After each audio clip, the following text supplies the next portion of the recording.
I'm your host, Gabrielle Duchamp, joined here as always by legendary co-host Nicole Pinter. Nicole, we're back. It's been a hot minute. It's the week of Thanksgiving. College football destroyed me yesterday. How have you been? Well, it almost destroyed me yesterday, but thankfully it didn't, thanks to some last-minute heroics. But I've been good. I'm in Arizona, and it's warm, and it's Thanksgiving week, and there's a snowstorm just about everywhere else, so I'm grateful for that. I'm in California. I'm going back to Southern California for Thanksgiving, and I'm very excited for sunshine and family and good food and good times all around. And my older sister turns 28 this week, and I don't know how that happened. When she was 23, I was graduating high school, so 5 years slipped by very, very quickly. But yeah, let's get right into it, Nicole. The NBA City Edition jerseys were unveiled very recently. This is kind of a tradition on our show.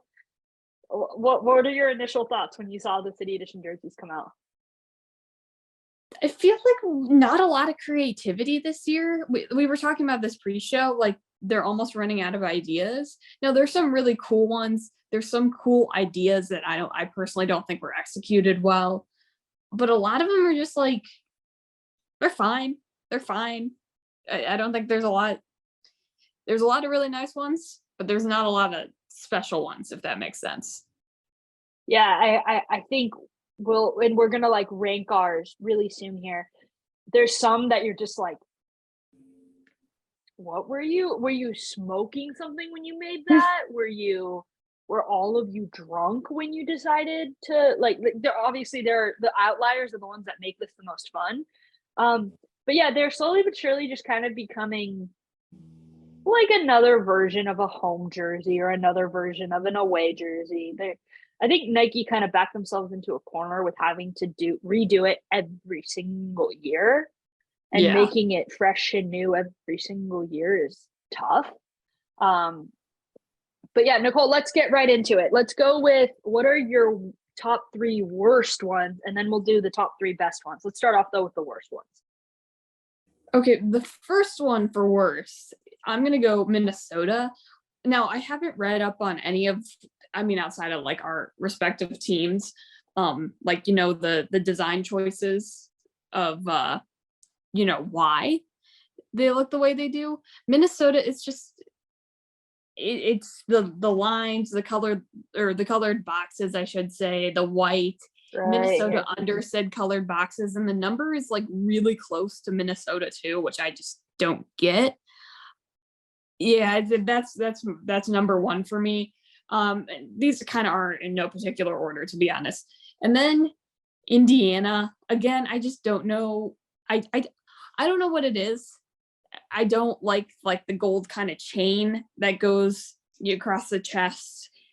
I feel like, and maybe this goes more so for like any woman's wear, but anytime something divides, in clothing, it's never a great look. Some people can pull it off. Most of us can't. It just never helps. It never helps in women's wear. So I don't like it for that reason. And then we both have the similar last one. It's been on social media quite a bit. Charlotte, I don't think you guys thought this one through. That's all. I'll leave it at that. I don't think they thought that one through. They really didn't. Nobody like just pronounced this out loud and called it a day. Yeah, I'll go through my worst ones right now. You could see them just now when I was sharing my screen. So I have another one. I didn't realize as well that you had put this as the worst one, but Indiana as well. So here's the issue. When you're a woman, right where they cut off, that's not, you really don't see a lot of women's clothing with just like a line straight through right there. And so I think it's partially style, and it's partially like when I look at it, I'm like, that represents nothing. Like there's all of this. Okay, I'm going to share my screen one more time just to illustrate the way that the space was used right here. Why is it there's so much space to do so much stuff with the black and you did nothing. And Or like it move just, the number down. yeah, like maybe move the number down a little bit, maybe do a different design with the number. I would have to read up on what exactly the significance is behind it. But actually, let's scroll down really quick to Indiana, right? Okay. Here's a closer up image of it. Built for basketball is what it says. Celebrates the past and present of Gamebridge Fieldhouse. With them, the theme built for basketball. Amongst the cathedrals of basketball throughout the state that grew, the Indiana Pacers City Edition jersey celebrates the past and present of Gamebridge Fieldhouse. Consistently noted as an architectural crown jewel and premier venue in the country to experience basketball, this year marks the official reopening after its 3-year renovation. A renovation that elevated the building to provide players. So it's basically they're celebrating their arena being reopened. Correct? I think so, yeah. Like, again, cool idea. I like the tie-ins. I don't like the execution. Didn't they do a Hoosiers inspired one a few years ago? I honestly don't remember.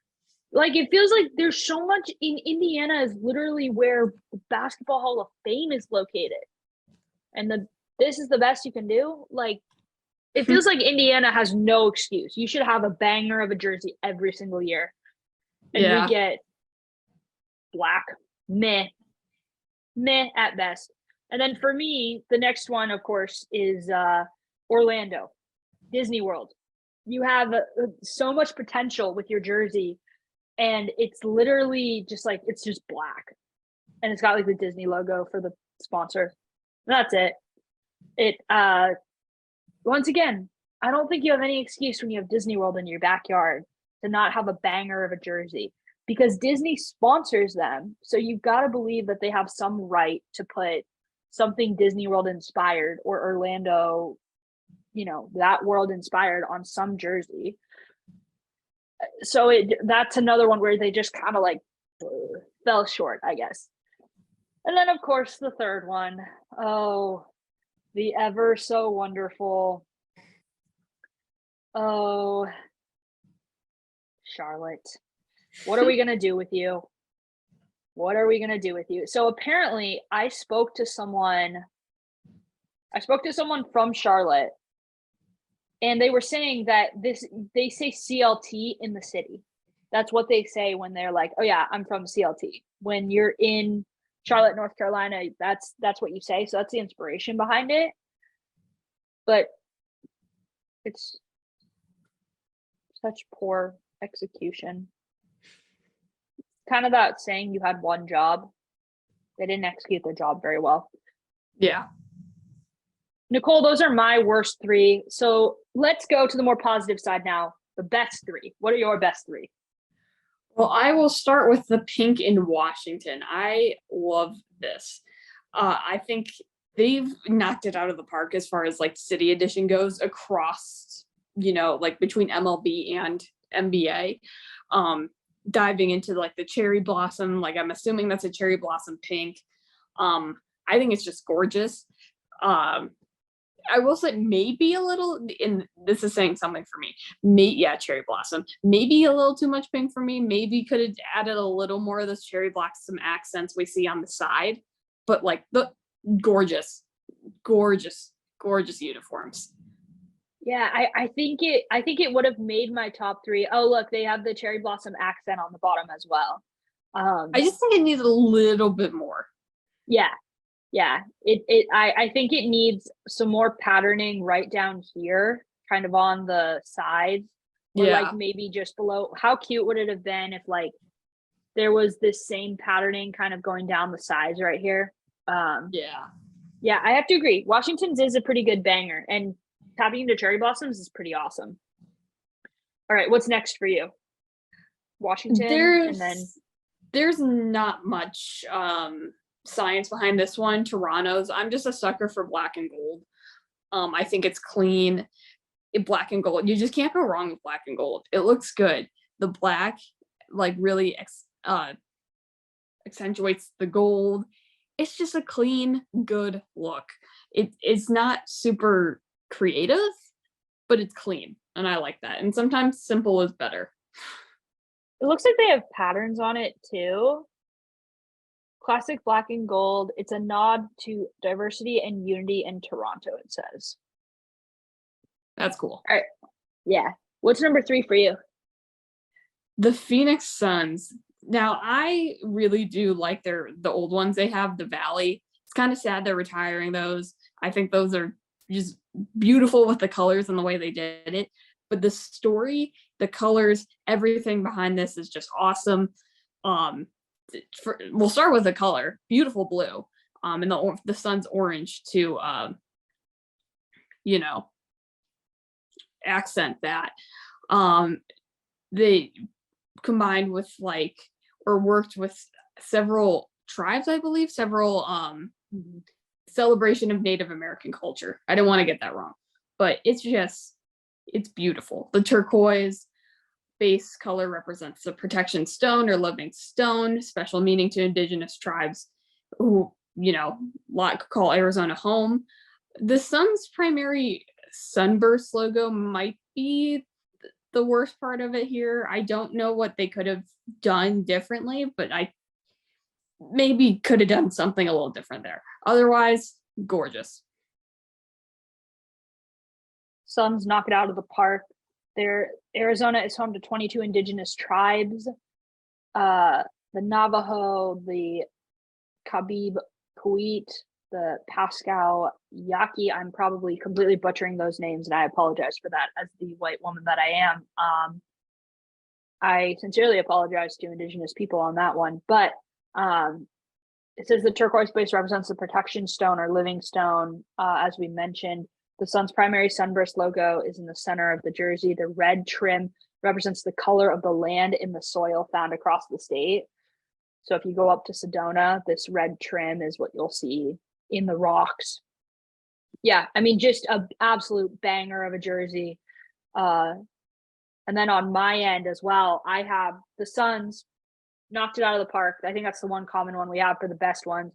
I know I was up on the Navajo Nation literally a year ago this time with the people of Chinle with their return of basketball in the Navajo culture in specific, and then in the a lot of indigenous tribes, basketball is considered such a big celebration for them, and it means so much.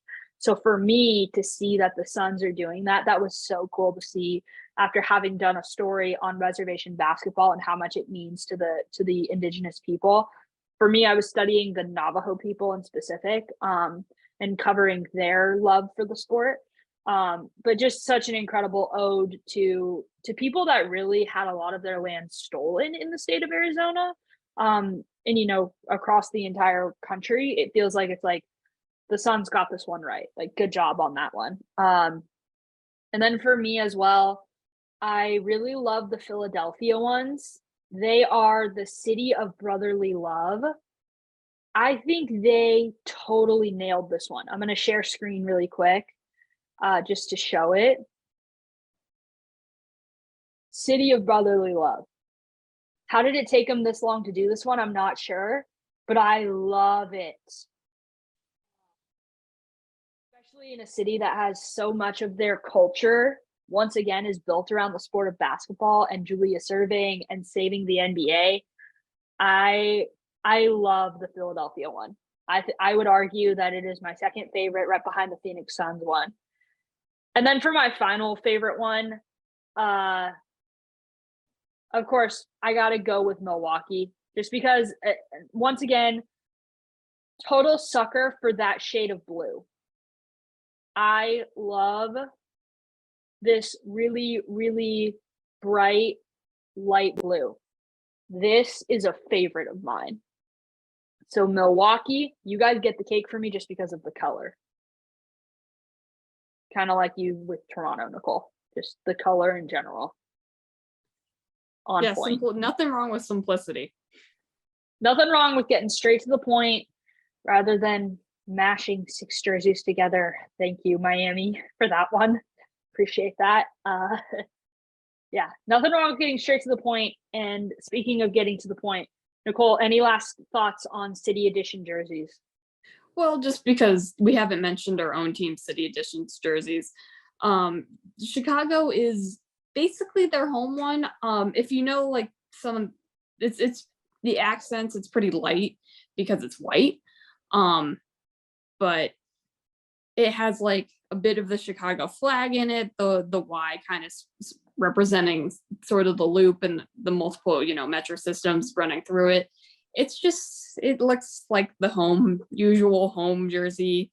Would have liked to see a little bit more, but we'll hopefully get that next year. Yes, my Los Angeles Lakers. Where are my Lakers? I can't find it. Oh, there it is. My Los Angeles Lakers, pretty simple this year. It's not my favorite one we've ever done. I think my favorite one was a few years ago. I have a Kyle Kuzma one, and it's like an ode to all the great big men on the team. I don't know. It's pretty simple. Says leave a legacy at the bottom, which I like. Really classic look. I thought about putting it in the top 3 just because I love my Lakers so much, but we absolutely suck this year. So I can't. There's also something to be said for like the Lakers white uniforms are like super, super well known and renowned. Like they usually only wear white uniforms on like Christmas or on a Sunday afternoon game at noon. That was like a thing they used to do when I was a child. I think they still do it to this day. But yeah, it's supposed to just be like, rather than doing the details to tell a story, it's intentionally stripped down to its most simple design. I think that's code for the NBA saying we ran out of ideas, so we're just stripping it down and making it simple. So yeah, there's not really much of a story behind the Lakers one. They're saying it's just for change makers in Los Angeles and for them to run free and run wild with it. So I guess maybe you're just supposed to paint your own design. I think they're saying, "Oh, we've run out of ideas. Just go.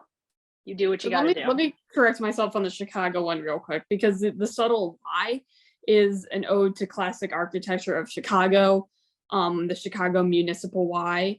The symbol was introduced in 1917 to represent 3 branches of the Chicago River coming together at Wolf Point. And the municipal Y can be found like all over the city.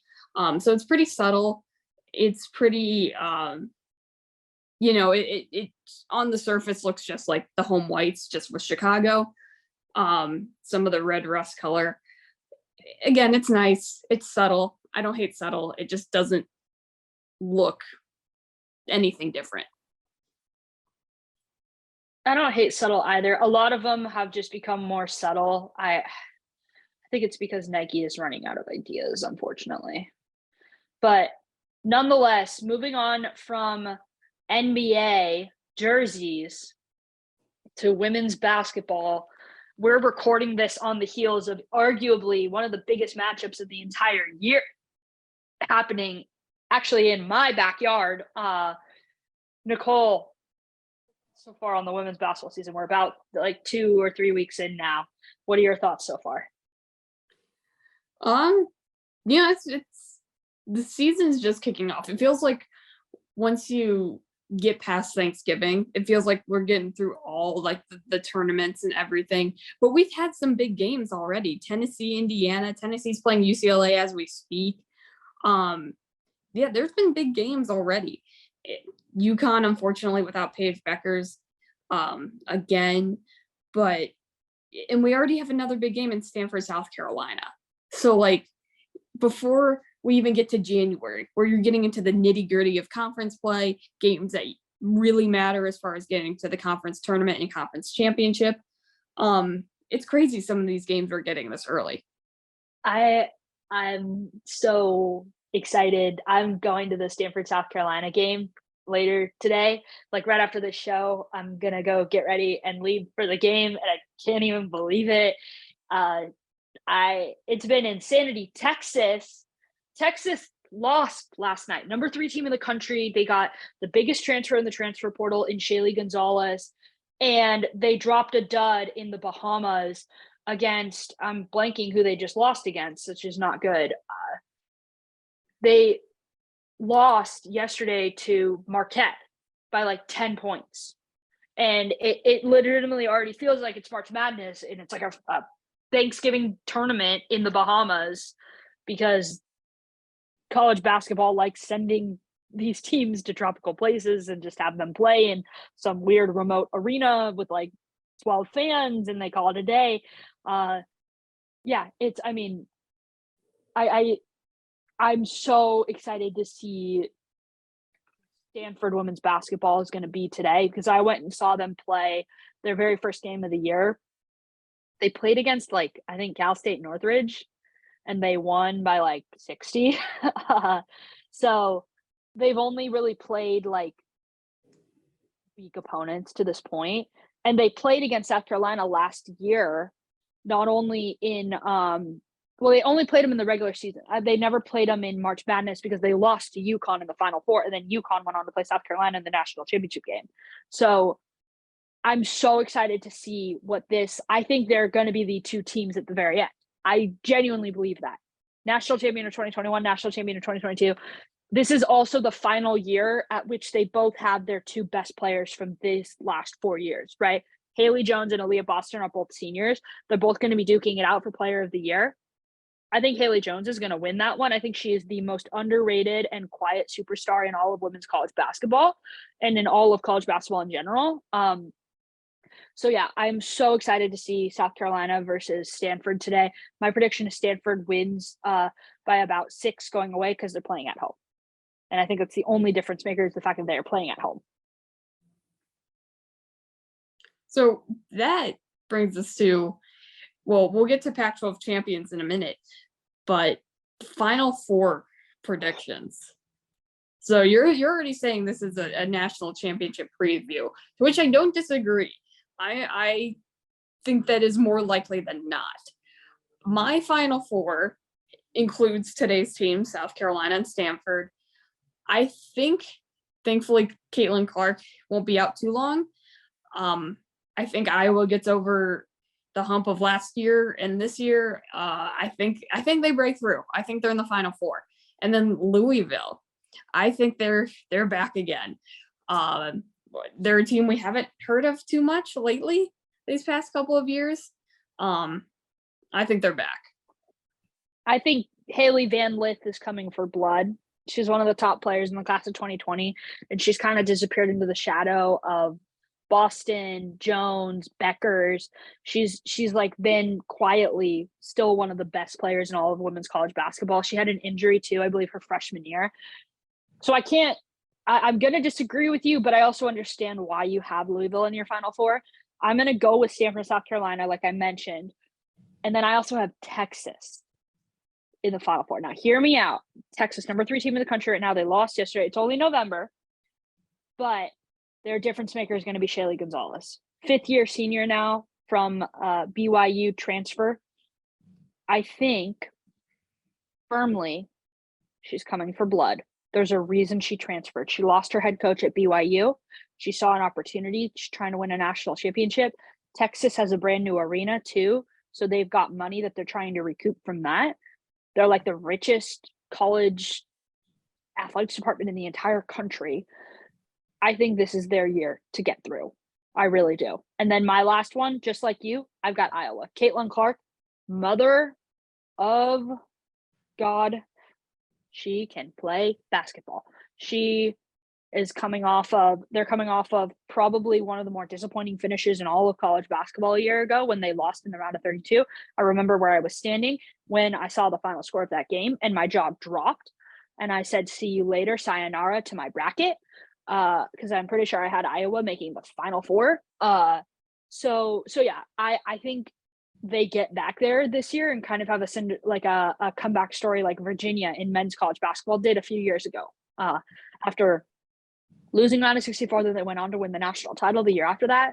So yeah, I really, really do wholeheartedly believe that Will be there. South Carolina will be there. Stanford will be there.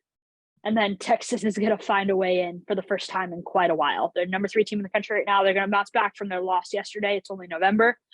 Yeah, Nicole, what are your predictions for today's game, Stanford versus South Carolina? I agree with you. I think the home team comes out on top. I think it's close. I don't think they win by more than 6 points. Potential overtime, maybe. But it's early in the season. I mean, South Carolina has looked damn good. I think Stanford is already right where they need to be. Agreed on that one. So moving on from college basketball, I know we were talking kind of Pac-12 champions really quick. Do you have a quick prediction for Pac-12 women's basketball champions? It'll be Stanford. Stanford or hear me out, Oregon.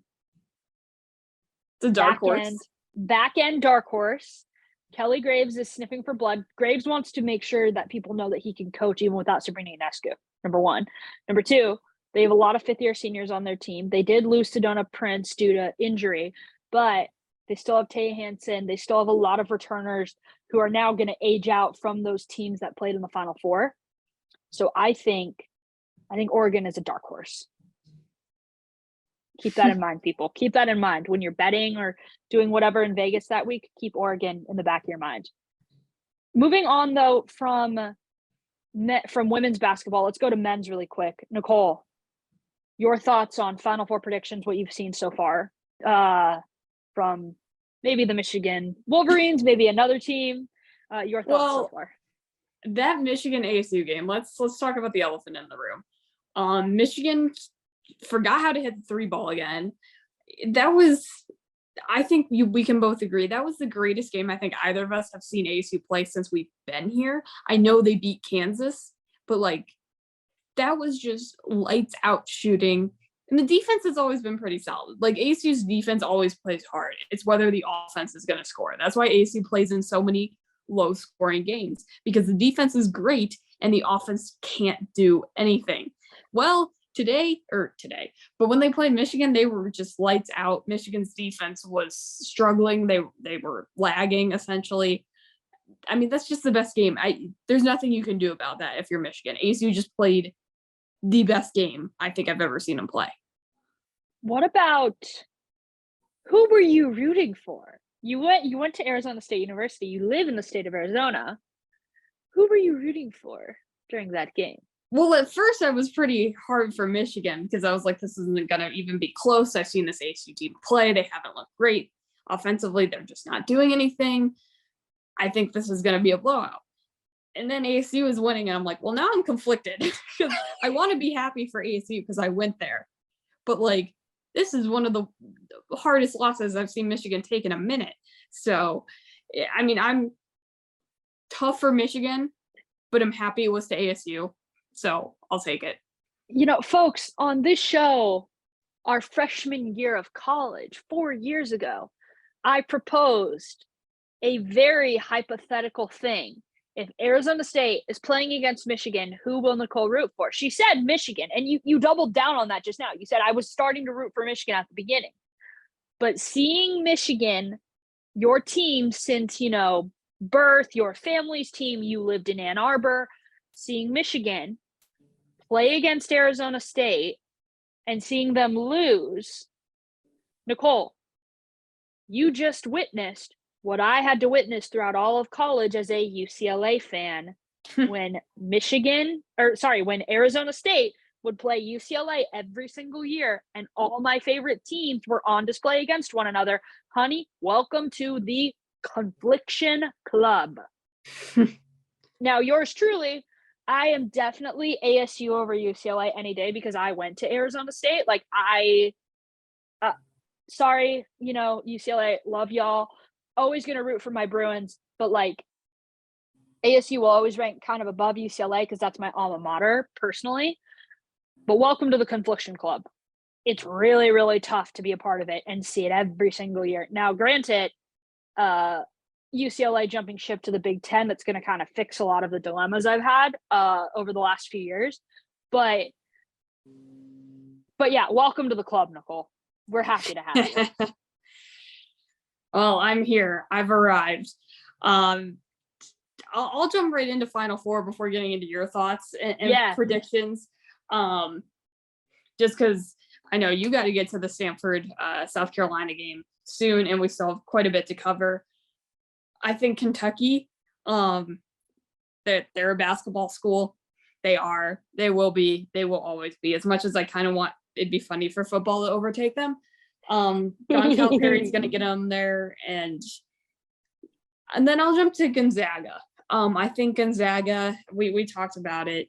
Neither of us really want them there. I don't know that many people do. For mid-major, you'd think people would be more behind it, but the way they've played the past 7-8 years, it's like that doesn't feel like a mid-major anymore. They're in one of the easiest conferences as far as, they just got to beat St. Mary's. That's it. Beat St. Mary's, you're good. You're clear. But they still look very good. Eked out a close win against Michigan State on the carrier, on the ship. On the freaking ship. They have a basketball game on a freaking ship. Can't believe we do that, but it's crazy. It's cool, but it's crazy. I think Virginia comes back. I think they're back to the Final Four. I think the ACC is kind of theirs for the taking. I like Duke. I like what I've seen from Duke so far. But first year, new coach, even when you're Duke, even when Coach K has set up this next coach, there's always going to be, bumps in the road, adversity you're going to have to face. And as a first-time head coach, you're just learning how different that is from being an assistant. So there's still going to be some things. They're still going to be very, very good. Don't get me wrong. They're still going to be very good and very much in the tournament. But I don't think they go all to the Final Four this year. And then this one pains me, but man, they've looked good so far. Michigan State, close loss to Gonzaga. And then they have just looked. Izzo always has these guys ready. He always has these guys ready. Beat Kansas, Kentucky. Who did they beat in that Champions Classic? It might have been Kentucky, actually. But they've had a tough non-conference schedule to start out, really tough. It was Kentucky. They beat Kentucky, okay. Villanova, they still have Alabama coming up, and Notre Dame, who is just as a rival, never easy. And Notre Dame every season in men's basketball is 50-50. We truly don't know if they're going to be good or bad. Because it's Notre Dame. It's tough to recruit there, but they've had a tough non-conference schedule. These guys are battle tested. They're going to be ready. Pains me, but Michigan State. Pains me as well to say Gonzaga. They have Drew Timme coming back. He's a fifth-year senior. He's I swear, this dude's never going to graduate. Actually. Literally never going to graduate. He looks like he looks like Stetson Bennett. Stetson Bennett's 25 at Georgia. I'm pretty sure Drew Timme's 24 now, and he's playing with 18-year-olds. So yeah, I'm going to have Gonzaga up there. I'm also going to have UCLA, my Bruins. Yes, we are so back. Tiger Campbell, fifth-year senior starting point guard, just hit the 1,000-point club as a 5'11", 6-foot PG playing on one of the best teams in the country. Let's go. So I got UCLA. And then I've also got Michigan State as a dark horse. I saw them during the naval ship game and during the Kentucky game. Wow, they look strong. I know they're not ranked right now, but they should be. How are they not ranked? I don't know. But then my final one, people, why are we disregarding the defending national champs? I'm not. I'm giving in and saying Kansas will be back. Now, granted, I think all of these choices outside of UCLA are going to probably not make it because that's how the men's side works. It's freaking Wichita State and St. Peter's, whatever version of you is going to come to the surface this year. I cannot wait to see. But yeah, as of November, that's my Final Four: UCLA, Kansas, Michigan State, and Gonzaga. And surely we will be completely wrong when we're filling out our bracket come March, but it will be exciting nonetheless. Surely brackets will be busted, but stay tuned for that. Stay tuned for that. We got a whole season to get through. We forgot we're gonna have a lot to talk about this season too. Let me tell you. Moving on though from college basketball and NBA. Oh, Nicole, we've missed it. NFL. First off, we've got our ever so lovely Bears Corner, and then we're gonna introduce a new segment. Yes, we are. Bears Corner, I think I peaked last year because it was Matt Nagy. It's clear the ship was sinking. I peaked. I'm not going to be that because this is a happier Bears Corner. Yeah, they lost. Yeah, they only have 3 wins. Guess what? That's the same amount the Packers have. So, listen, there's a lot going my way. Yeah, the Bears lost to the Lions, but Justin Fields put on a performance. The past 3 games, he's been incredible, and they've been losses, which is actually fantastic because Fields looks great. The coaching is there, and we're going to get a good draft pick. We're going to get Fields' help. We're going to get just more great players. Like, it's truly like just having a quarterback for Bears fans is something we have not seen.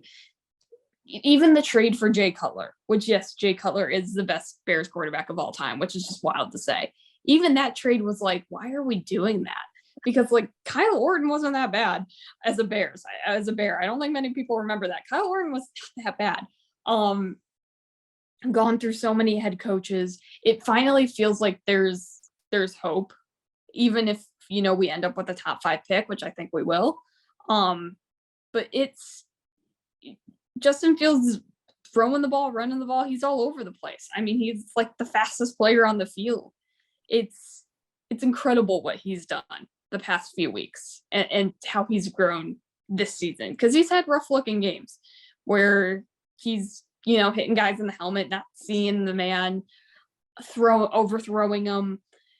He's had bad throws, but he's growing. I think he's learning. This is kind of like his rookie season again, because it's a second year and a new coaching staff. So it's kind of his rookie year again. And hey, as far as the draft class goes, his draft class with Wilson and Trey Lance, he's looked the best. Sorry. So we're here. We're here, Bears fans. We made it. All right, Bears Corner taking a positive turn. I love to hear it. It's kind of refreshing after last year's there were times where I was a little bit worried about you with Matt Nagy and the anguish in your voice. You got to admit, it was amusing. When Amna was on our show last year, her and I would look at each other and she'd kind of stare at me through her glasses. She'd be like, "Is she good?" No. Just let it go. It's all good. Just let it go. And so well, transitioning from pretty positive Bears Corner to a new segment, Cardinals Nest. Nicole, it's to see how this one's going to go, because the Cardinals haven't been very good this year. Your thoughts on the first edition of Cardinals Nest? Yes, I'm introducing this because while I'm in the building, I have a front row seat to this. Might as well talk about it, because there's quite a bit to talk about with the Cardinals. They have the same amount of wins as the Bears. They have 3. Or let me triple check that actually really quick, because I think it's 4 after beating the Rams. But yeah, and it's just been such a disappointing season after last year. And I mean, last year, no one, they had 4 wins. Okay. But no one really believed in them, and they were all kind of proven right come the end of the season. And first 6 games without DeAndre Hopkins, the offense just hasn't looked good, or it didn't look good without DeAndre Hopkins. And then he comes back and he's getting thrown the ball 10, 13, 14 times in like consecutive weeks. It is so clear how much Kyler relies on DeAndre Hopkins. And a lot of people are like, well, who do you put that on if you're a Cardinals fan? Is it Kyler or Cliff? The head coach, Cliff Kingsbury. It's both. I think Cliff's scheme leaves a lot to be desired. I think his coaching leaves a lot to be desired. I mean, even watching like the Rams game at home, it was a 20-12 final. That final might have well been like 42-12, because it never felt close. It was like, oh my gosh, we have a chance. The Cardinals have a chance to win this game. but like not really. There's just so many games where they're down, specifically at home, because they can't win at home. They were down to the Rams, down to the Seahawks recently at home. And there's like no urgency from these guys. It's like you're down 2 scores with 4 minutes to go. It's not impossible, but you should be running 2-minute drills. Like this, you got to speed up. It just feels like there's no urgency from this team. It feels like a lazy brand of football, if I'm being completely honest, which hurts to say because, I mean, you got guys like, if you watch Hard Knocks, Buda Baker is just, he's a dog. He is a dog. What a guy. What a leader. No one plays harder than him out there. No doubt. And the fact that he was even out there at LA with his ankle was incredible. And the defense has outperformed expectations. They've been good. They're holding the Rams to 20. They held the Eagles to 20. They 3 touchdowns against the Saints by themselves. It's mind-boggling how this offense can't move down the field. They can't do anything. D-Hop comes back. It looks like it's going to fix everything, but not really. It's so tough to say because I don't think Cliff's a great coach. But, like, Kyler has only looked like what the Cardinals are paying him a few times. And actually, to end off, let me end off on one thing. Steve Keim, the GM Steve Keim. And Gabby, you'll be interested in this one too, because you saw they released Benjamin. Uh-huh. And it was because he wanted the rock more. He apparently got in, I don't want to say a fight, but like a back and forth with the coaches. He wanted the ball more. And he's looked like RB1. He's looked great. He's a great second running back to James Conner, if he's still your starter going forward. And he was taken off the waiver wire first. Like, Cardinals fans, like, the Cardinals just continue to make themselves more unlikable. Like, that is, Eno went to ASU. Everyone loves Eno. And you cut him for seemingly no reason or a very soft reason. It's just, it's unfortunate. The Cardinals are a very unfortunate story this year, but very good for Hard Knocks. Very entertaining. Something about bringing Hard Knocks into the building, I think, really kind of destroys it for a lot of teams. I think they're like the Cleveland Browns had them at one point in like one of their worst seasons in franchise history. Like, I think the Dallas Cowboys had them at one point too. And now the Arizona Cardinals have them. Nicole, great job. First week of Cardinals Nest. Really good analysis as well. Speaking of Buda Baker, I don't even think you have to go to Hard Knocks to see I think there's a clip of him that circled the internet after they lost on the road, and it's Buda Baker ripping into his teammates, ripping into them to the point where there were more bleeps on the video than there was actual words. So go check that out. I think it was on the Sports Center Twitter page where I saw it. But yeah, first week of Cardinals Nest, another great edition of Bears Corner. Let's move on from NFL to college football. Oh, this is so... Oh, our dear Sun Devils. Oh, I've got a double whammy this week too. Okay, but UCLA looked good. That was a tough loss. Oh, they looked so good. Oh, Dorian Thompson-Robinson, I saw this clip of him come out to the Rose Bowl for the final time of his career. He spent 5 years there. Oh, I'll get into it in a minute. Nicole, your thoughts on ASU initially? At first, everyone was like, yeah, ASU is going to win like 2 games this year, like back in August. I was like, I get it. Herm's not the guy. He's not the coach moving forward. We don't know why he's back. We have Emory Jones, who looked pretty good as a transfer from Florida. I still thought this team, and maybe that was just me being optimistic, was going to eke 6 wins out of them. Well, we're not going bowling this year, and we may not hang on to the Territorial Cup much longer, unfortunately. It's just been about everything. The season has been everything that could go wrong has gone wrong. That's really been this season. Herm's fired. Sean Aguano's named head coach, and we'll get to him in a minute. Emory Jones goes out with an injury. Trenton Bourguet comes in, and he's great, beats Washington, and then he's benched against Stanford, and then he comes back, and plays halfway decent against Oregon State this past game. But like, it's just coaching. The biggest thing is coaching. Coaching has failed these players on every level. And it's really unfortunate. And now this is a tough roster to work with. You have most, like 90% of the roster is new guys. That's tough. That's really, really tough. But man, there's still some talented guys on this team. Valade, Elijah Badger, very thankful for those two. Those two have been bright spots. I think Gio Sanders, hopefully he stays. He's been fantastic. Trenton Bourget has had flashes. Daniel Nagata has not gotten the ball nearly as much as he should. But Valade has just been that good.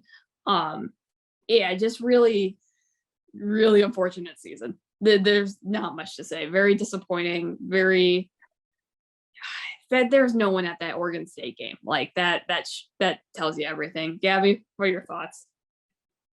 Homecoming game day was really disappointing for the second year in a row.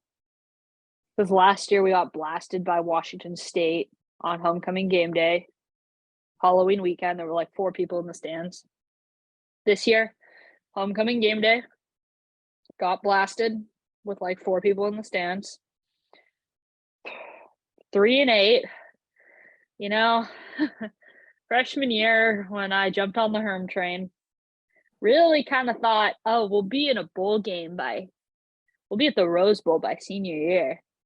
Senior year, we had an NCAA investigation, a coach that stuck around a little bit too long, replaced by a guy who had a lot of potential as a head coach, who, here's my thing with Sean Aguano. I think he has an outside chance of becoming the next head coach, but I think it means that the athletic director has to go, Ray Anderson.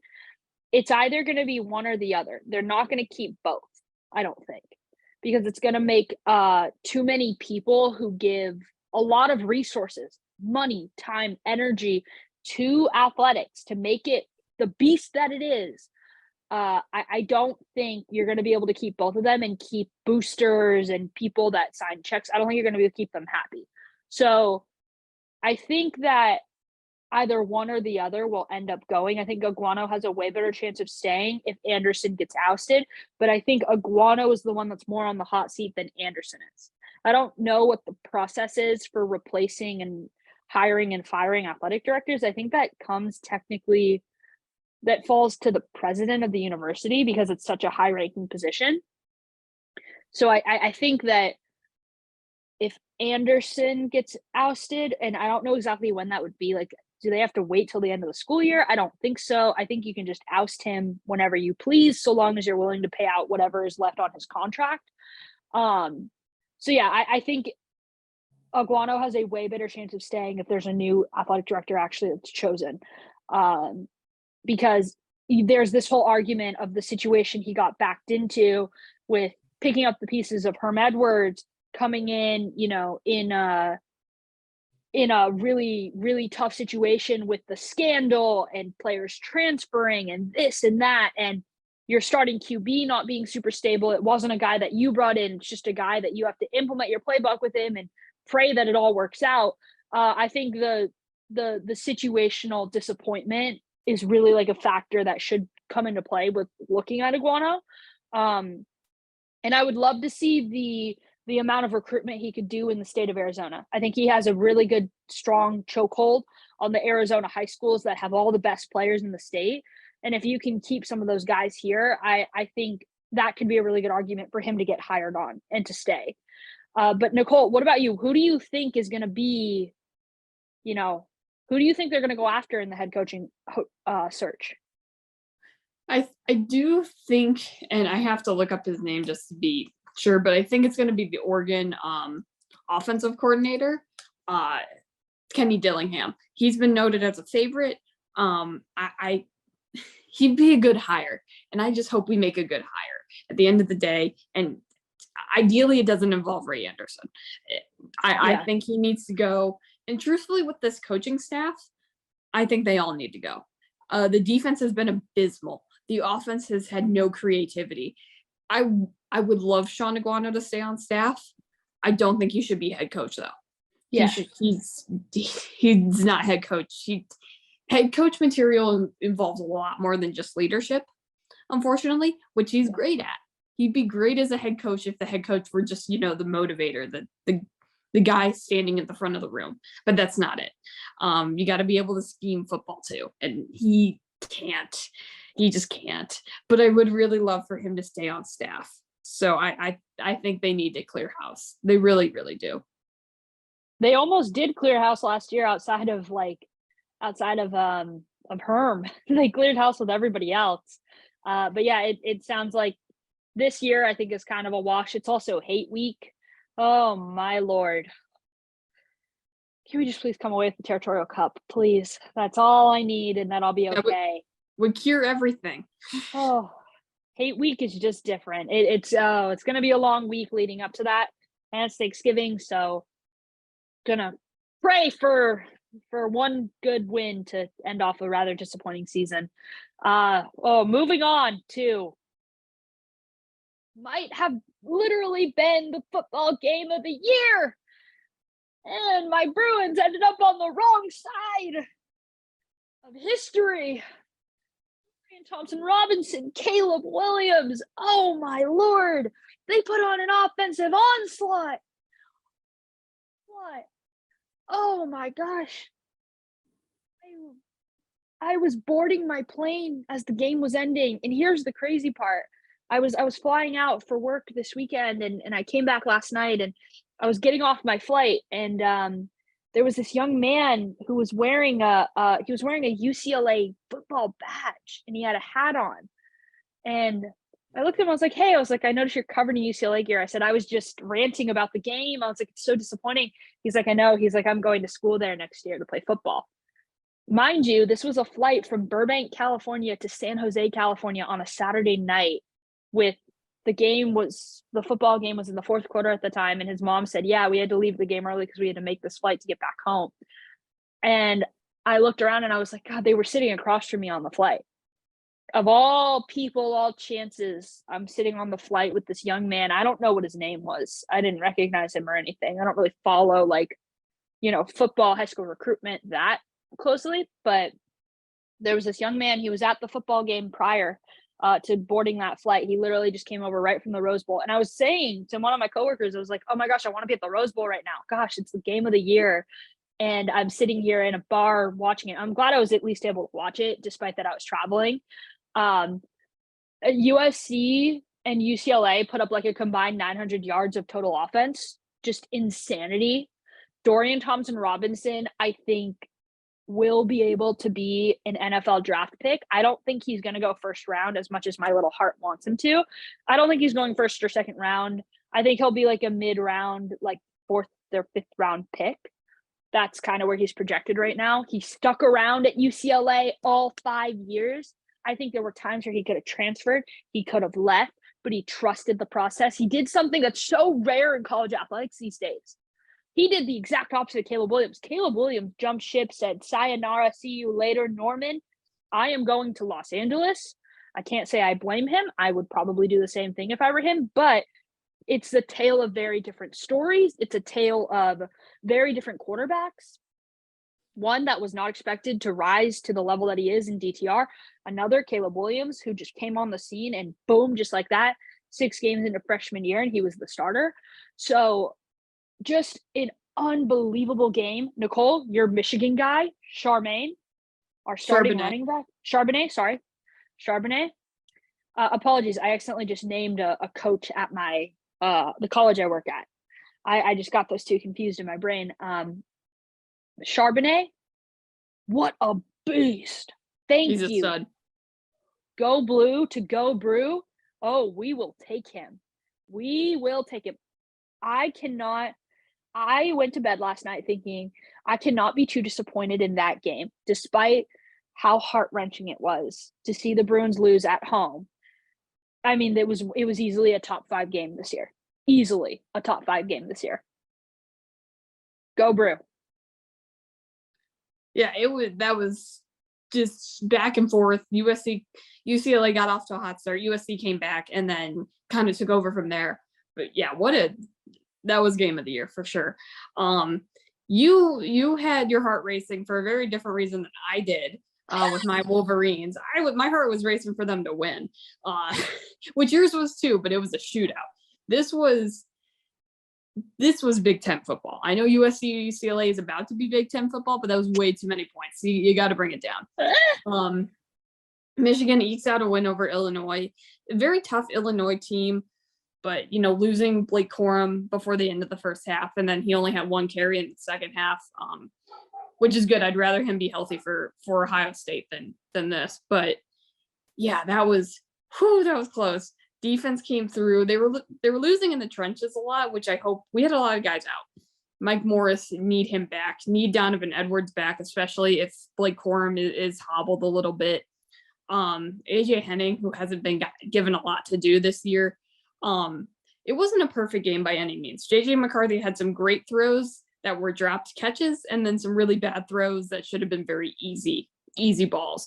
The one drop catch that could have won this game relatively easier than they did was Andrew Anthony in the end zone. It was a dot from JJ and it was dropped. That was tough, but good teams win those games. It's hate week. It's essentially a playoff elimination game. Just beat Ohio State. That's all. Just beat Ohio State. A pretty tall order considering the winner of this game goes on to the college football playoff. Definitely. It's not like you're saying, oh, just beat Rutgers or just beat Maryland. You're like, oh yeah, just beat the number 3 team in the country and then we'll be okay. Yeah, definitely tall order in the shoe. So it'll be tough, but should be a good game. Gabby, to finish off real quick, college football playoff prediction. Give it to me. Okay, biggest thing, just don't let USC in the college football playoff. All right? Just no. Okay. Just don't let USC and we're good. So I purposely did not pick them, even though they are ranked a little bit higher. I'm going to go Michigan Wolverines because I want my co-host happy. TCU. Oh, the Horned Frogs. Oh, baby. It's time. It's time for TCU to get there. Georgia. Gotta love Stetson Bennett, like 25-year-old senior in college. Love it. And then I got, of all teams, never thought I'd be predicting this because I'm not a fan of Brian Kelly. That just goes to show, though, where we're at. LSU. So Michigan, TCU, Georgia, and LSU are my CFP picks. All right. I think Georgia remains number 1. I don't see that changing. That they're far and away the best team again. Michigan too, because I'm an optimist. They're going to beat Ohio State and they're going to be number 2 in the college football playoff. I think USC is in with a Pac-12 win at 3. And I think they'll give USC some more love just because of the branding and Lincoln Riley and Caleb Williams, who is a Heisman hopeful. And then I think I'm with you. I think TCU is in this year. I think they're 4. I think they're going to get boat raced by Georgia, but they're in. and this is also just hopeful me that like we don't have Alabama or Clemson. Like this is just, I'm hopeful we don't have either team. So I'm hopeful I'm hopeful as well that we finally don't have a Nick Saban college football playoff. I'd like it to look a little bit more like March Madness, where it's just kind of unpredictable and you roll the dice and you see what happens. But yes, we will see. It is officially hate week for Arizona State, for Michigan. Hate week just concluded for UCLA and USC. Oh, what a game. That's going to do it for us on The Feature is Female. For Nicole Pinter, of course, I'm Gabrielle Ducharme. We will see you all next time.